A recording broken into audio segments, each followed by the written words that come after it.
창세기 17장 1절에서 8절입니다. 아브라함이 99세 때에 여호와께서 아브라함에게 나타나서 그에게 이르시되 나는 전능한 하나님이라 너는 내 앞에서 행하여 완전하라.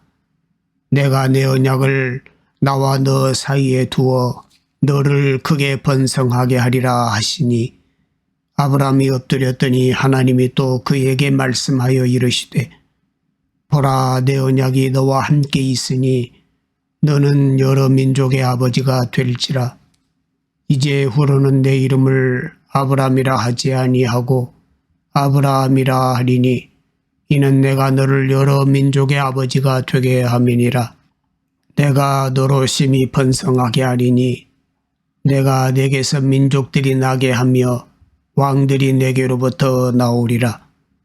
내가 내 언약을 나와 너 및 내 대대 후손 사이에 세워서 영원한 언약을 삼고 너와 내 후손의 하나님이 되리라. 내가 너와 내 후손에게 내가 거류하는 이 땅 곧 가나안 온 땅을 주어 영원한 기업이 되게 하고 나는 그들의 하나님이 되리라. 아멘. 여러분, 하나님의 음성을 듣는 삶에 대해서 알고 계십니까? 하나님의 음성을 듣는 삶은 어떤 특별한 사람에게만 있는 것이 아닙니다. 여러분과 제가 예수를 믿어 구원받고 하나님의 자녀가 된 순간부터 우리에게 특권이 하나 생기는데 그것이 바로 하나님의 음성을 듣는 삶이라고 하는 것입니다. 왜입니까? 하나님은 말씀하시는 분이기 때문입니다. 하나님은 언제나 우리들에게 말씀하고 계십니다. 하나님은 태초부터 말씀하시는 분이시며 구약의 수많은 사람들에게 또한 신약의 수많은 사람들에게 말씀해 오셨습니다. 출애굽기에 보면 하나님께서 모세와 어떤 관계인지를 알려주는 말씀이 있지요. 출애굽기 33장 11절 말씀에 사람이 자기의 친구와 이야기함 같이 여호와께서는 모세와 대면하여 말씀하시며 모세는 진으로 돌아오나 눈의 아들 젊은 수종자 여호수아는 회막을 떠나지 아니하니라 이렇게 기록하고 있습니다. 모세는 하나님과 대면하여 말하는 자로 묘사되고 있습니다. 80세의 모세는 이미 인맥도 없고요. 재력도 없고 육체적 힘도 없지만 있는 것이 하나 있습니다. 그것이 바로 하나님의 음성을 듣는 삶이었습니다. 그것이 모세의 인생을 다르게 만들었습니다. 그것이 모세의 특별한 비밀이었습니다. 그것 때문에 모세는 이스라엘 백성들을 인도할 수 있었던 것이지요.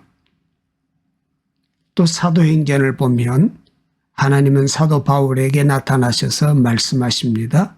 사도행전 9장 4절 말씀에 사울아 사울아 내가 어찌하여 나를 박해하느냐. 사도 바울은 그 음성을 듣고서 타고 있던 말에서 떨어졌습니다. 그 일로 인해서 사도 바울의 인생은 완전히 달라지게 되지요. 구약과 신약만 그런 것이 아닙니다. 어거스틴의 고백록을 읽어보면 어거스틴이 하나님의 음성을 듣는 장면이 나옵니다. 문란한 생활을 하고 창녀와의 사이에서 아이까지 낳았지만 하나님은 어느 날 어거스틴에게 음성으로 이렇게 말씀하셨어요. 들고 읽어라, 펴서 읽어라.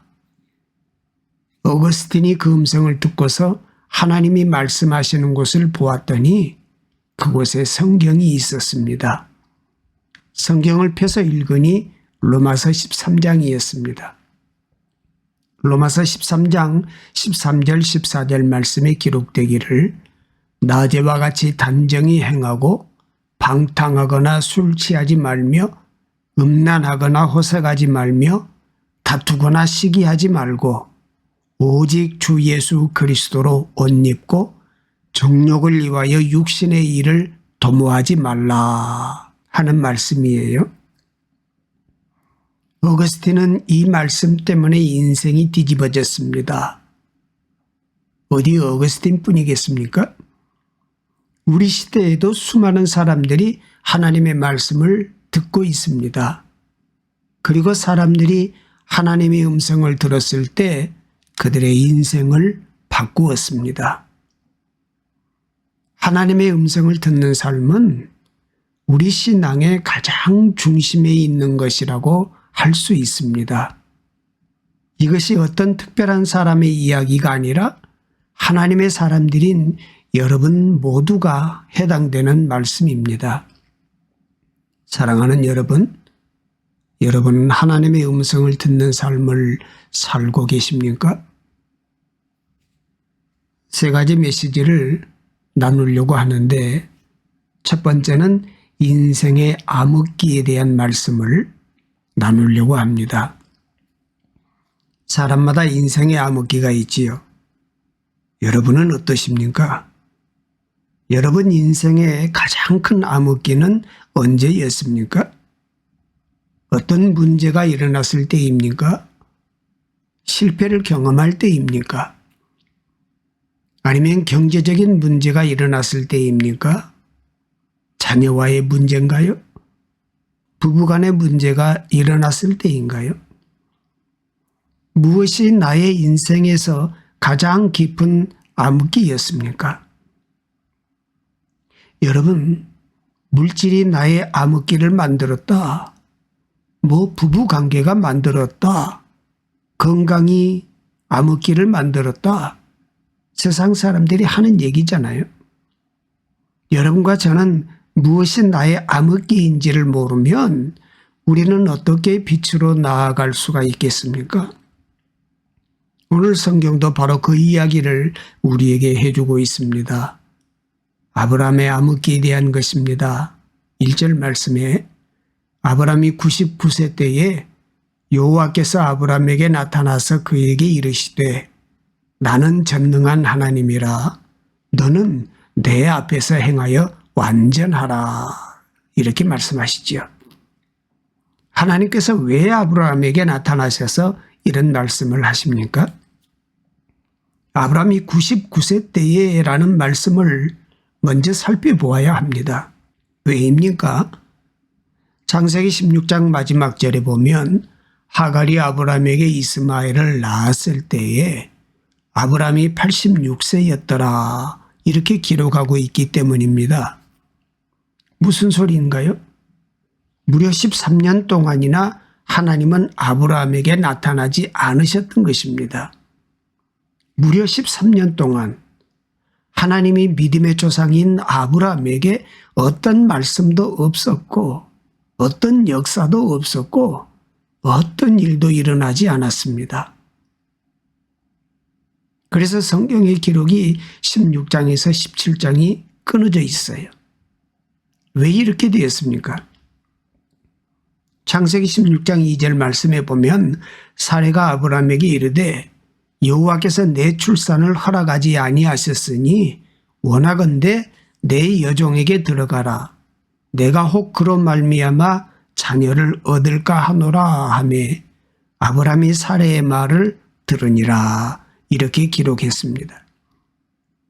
아브라함 부부가 하나님의 부르심을 받고 약속을 받아서 가나안 땅에 왔고 하나님이 약속하시길 내 자손이 바닷가의 모래알처럼 많게 해주리라 말씀을 주셨는데 현실은 어때요? 얘도 생기지 않는데 내 나이가 이제 경수가 끊어져서 아이를 못 갖는 나이가 됐는데 무슨 아이가 생겨? 아브라함이 누구의 말을 들었다는 것입니까? 성경은 아브라함이 사레의 말을 들었다 이렇게 기록하고 있어요. 아브라함이 하나님이 주시는 음성을 듣는 게 아니고 사레의 현실적인 이야기를 들었다는 것입니다. 여러분, 이게 무서운 거잖아요. 우리도 현실적인 얘기를 늘 듣지 않습니까? 현실적으로 볼 때 이게 맞는 얘기라는 소리가 내 속에서도 일어나잖아요. 아브람도 아마 그래서 동의했을 거예요.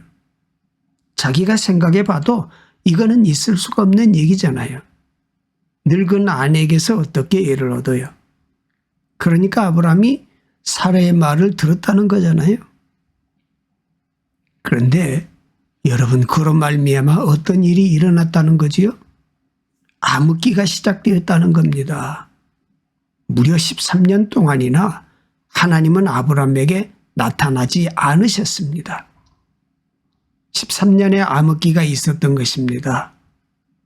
아브람의 인생의 가장 어두운 시간은 바로 이 시간이었던 것이지요. 13년의 암흑기.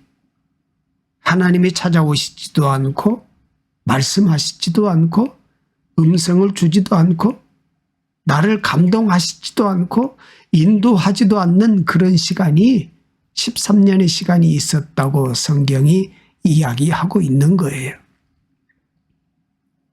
실제로 창세기 16장은 아브람이 하나님의 음성이 아니라 사례의 음성을 들은 후로부터 아브람의 가정에 어떤 일이 일어나고 있는지를 알려주고 있습니다. 멸시와 학대라고 말을 하고 있어요. 아브람의 가정이 하나님의 음성에서 끊어졌을 때 아브람의 가정에서는 종이 주인을 멸시하고 주인은 종을 학대하는 일이 일어납니다. 인간의 의로 세워가는 일이기에 종은 주인의 자리를 차지하려고 하고 주인은 종을 사랑으로 다스리지 못하고 자신의 힘으로 학대합니다. 그래서 임신한 하갈이 도망을 치는 일이 일어나지요. 하나님의 백성의 모습이라고는 찾아볼 수 없는 암흑 그 자체입니다. 사랑하는 여러분, 여러분은 여러분의 인생의 암흑기가 무엇이라고 여기십니까? 하나님의 음성에서 멀어져 있으면서도 그것이 암흑기가 아니라고 여기고 있지는 않으십니까?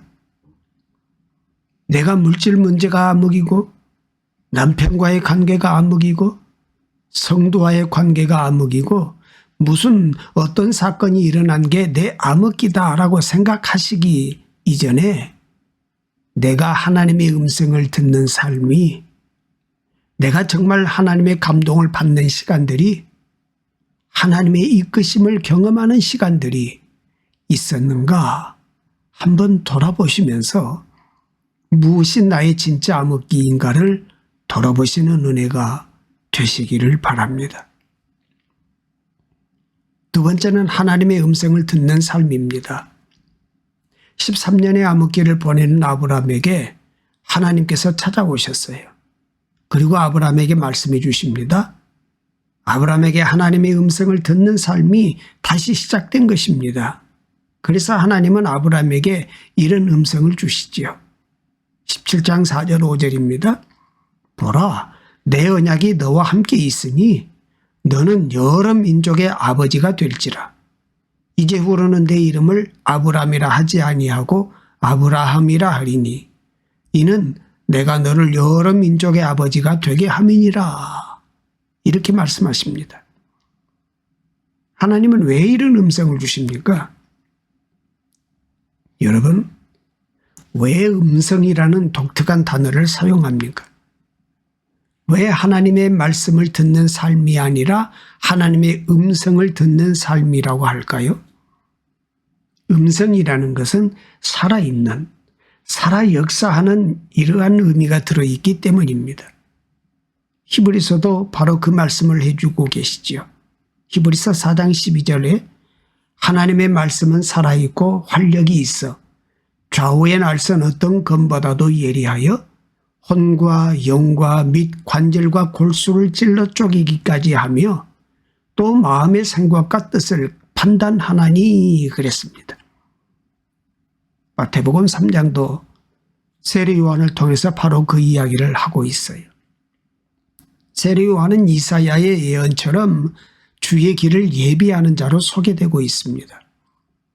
세리 요한은 예수님보다 먼저 와서 이스라엘 사람들에게 회개에 합당한 열매를 맺으라고 외쳤습니다. 세리 요한의 메시지는 놀랍도록 강력합니다. 마태복음 3장 10절에 보면 이미 도끼가 나무 뿌리에 놓였으니 좋은 열매를 맺지 아니하는 나무마다 찍혀 불에 던져지리라. 강력한 메시지가 아닐 수 없습니다. 실제로 세례 요한의 메시지를 듣고서 수많은 사람들이 요단강에 와서 세례를 받는 일이 일어나지 않았습니까? 어떻게 세례 요한은 이렇게 강력한 사역을 할 수 있었을까요? 성경은 세례 요한을 이렇게 소개하고 있습니다. 마태복음 3장 4절에 이 요한은 낙타털 옷을 입고 허리에 가죽띠를 띠고 음식은 메뚜기와 석청이었더라 그랬습니다. 이것이 무엇에 대한 설명일까요? 세례 요한의 야성에 대한 말씀입니다. 도시의 근사한 건물에서 안락한 삶을 누리지만 죽은 메시지만을 전하는 제사장들과 비교해서 세례 요한은 광야에 살면서 살아계신 하나님의 음성을 듣는 삶을 삽니다. 말씀의 야성이 살아있다는 것입니다. 늑대도 사람이 잡아서 먹이를 주어서 키우면 야성을 잃고 사냥을 하지 않는다고 합니다. 세례 요한은 하나님의 살아계신 음성을 듣는 삶을 살기 위해서 말씀의 야성을 잃어버리지 않기 위해서 광야의 삶을 택한 것입니다. 하나님의 음성을 듣는 삶은 말씀의 야성을 말하는 것입니다. 살아있어야 하는 하나님의 말씀, 살아 역사하시는 하나님의 말씀, 찔러 쪼개고 감찰하는 말씀을 만나는 삶이라는 의미입니다. 오늘 말씀에서 하나님께서 아브라함에게 주신 음성은 어떤 음성입니까? 열국의 아비가 될지라 하는 음성이지요. 왜 하나님은 아브라함에게 열국의 아비라는 말씀을 하시는 것일까요? 단순히 수많은 민족들의 조상이라는 육체적인 혈통에 대한 말씀일까요? 성경이 그 이야기를 하고자 하시는 것일까요? 여러분의 신앙의 정도가 어떠하든지 하나님의 살아계신 음성을 듣는 삶이 기독교의 핵심입니다. 이게 기독교의 본질입니다. 하나님의 음성을 듣고 말씀 때문에 내가 마음이 달라지고 그것 때문에 내 삶의 결정들이 달라지고 그래서 하나님이 인도하시는 길을 걸어가는 거, 그게 신앙생활이지요. 열국의 아비라는 말은 앞으로 하나님의 음성을 듣는 사람들, 앞으로 하나님의 음성을 듣고 살아가려는 수많은 사람들이 나올 텐데 네가 첫 번째야. 내가 그들의 아비가 될 것이다 라고 하시는 말씀이 열국의 아비라는 말씀이지요. 사랑하는 여러분, 아브라함이십니까? 아니면 아브라함이십니까? 말씀의 야성이 살아있나요? 하나님의 음성을 듣는 자로 부름을 받았습니까? 이 말씀이 오늘 여러분의 말씀 되시기를 주님의 이름으로 축복합니다. 세 번째는 어떻게 하나님의 음성을 듣는 삶을 살아갈 수 있을까? 방법이 무엇입니까? 이렇게 묻는 분들이 있어요. 정말 하나님의 음성만을 듣기를 원하실 때, 오직 주의 음성에만 귀를 기울이려고 할 때 하나님께서 말씀하실 것입니다. 오늘 말씀도 그 이야기입니다. 17장 7절에 내가 내 언약을 나와 너 및 내 대대 후손 사이에 세워서 영원한 언약을 삼고 너와 내 후손의 하나님이 되리라. 무슨 말씀인가요? 어떤 언약을 세우셔서 무엇을 기념하시겠다는 것입니까? 아브라함에서 아브라함으로의 언약입니다. 하나님의 음성을 듣지 못하는 삶에서 하나님의 음성을 듣는 삶으로의 언약을 아브라함과 하나님 사이에, 그리고 후손 사이에 세우시겠다는 말씀입니다. 여러분, 신앙의 본질은 뭐예요? 신앙의 기초는 뭐지요? 하나님의 음성을 듣는 것입니다.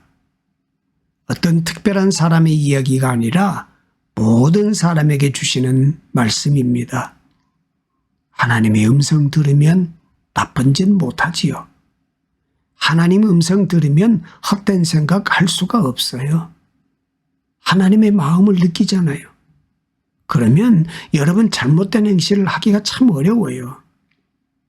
우리 기독교의 진짜 문제는 뭐냐면 하나님의 음성을 듣지 못하는 자들이 교회 안에 많아진다고 하는 것. 그들이 교회 리더의 자리에 서 있다고 하는 게 한국 기독교의 진짜 문제가 아닐까요? 하나님의 음성 듣는 내가 어떻게 나쁜 짓을 해요? 하나님의 음성 듣는데 내가 어떻게 나쁜 길을 선택할 수가 있지요? 하나님의 음성 듣는 삶이 우리의 삶의 가장 아름다운 빛의 시간입니다. 승리하시기를 주님의 이름으로 축복합니다. 사랑의 하나님 아버지, 오늘도 좋은 아침을 주시고 주님과 동행하는 행복한 하루를 시작하게 하시니 감사합니다. 분주함 가운데서도 날마다 주님과 동행하며 멋진 날을 그려갈 수 있어서 참 좋습니다. 오늘 하루도 감사가 넘쳐나는 날이 되게 하옵소서. 하나님 아버지, 저희의 삶을 돌이켜보면 감히 하나님 앞에 나올 수 없지만 예수님의 공로 의지하고 주님 앞에 나아갑니다.